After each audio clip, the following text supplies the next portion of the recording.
धके डाली दस यारवा भीतर गोरखी पतरकी के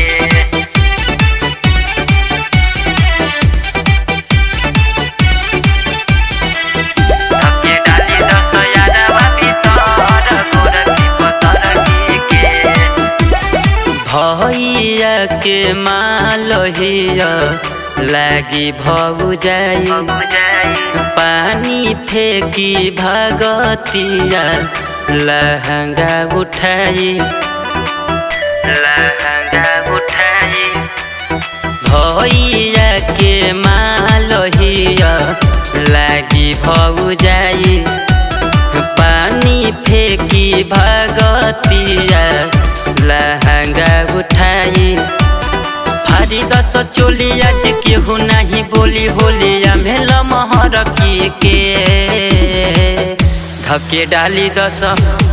डाली दस यारवा भीतर गोरखी पतरकी के धके डाली दस यारवा भीतर गोरखी पतरकी के धके डाली दस यारवा भीतर गोरखी पतरकी के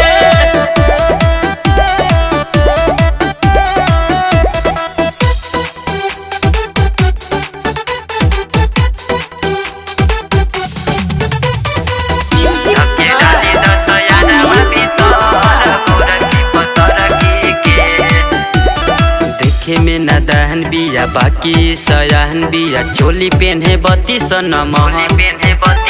सटी के सटा के रोज ओढ़नी हटा के रोज ले ले पिचकारी लमहर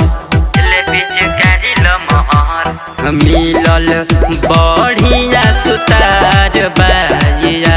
रे हसाल दुनु रसगार गलिया कह दस लेला भले गरिया चाहे थपरा चलाई आज हमनी से तरकी के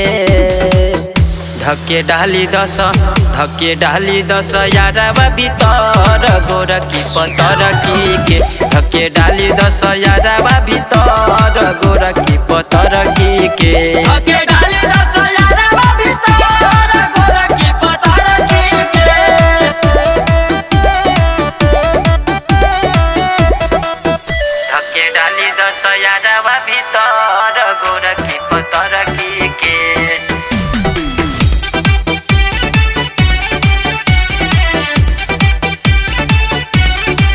धके डाली दस यारवा भीतर गोरखी पतरकी के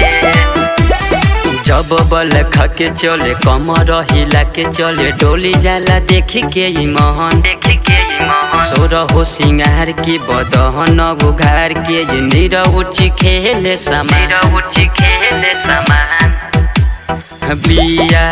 रस से भरल रस बरी पोरे पोर सूरज नरम नरम ओठ गाले गोरे गोर जिधि जसवंत बड़ी करती आयत फगुआ में सोनर के धके डाली दस यारवा भीतर गोरखी पतरकी के धके डाली दस यारवा भीतर गोरखी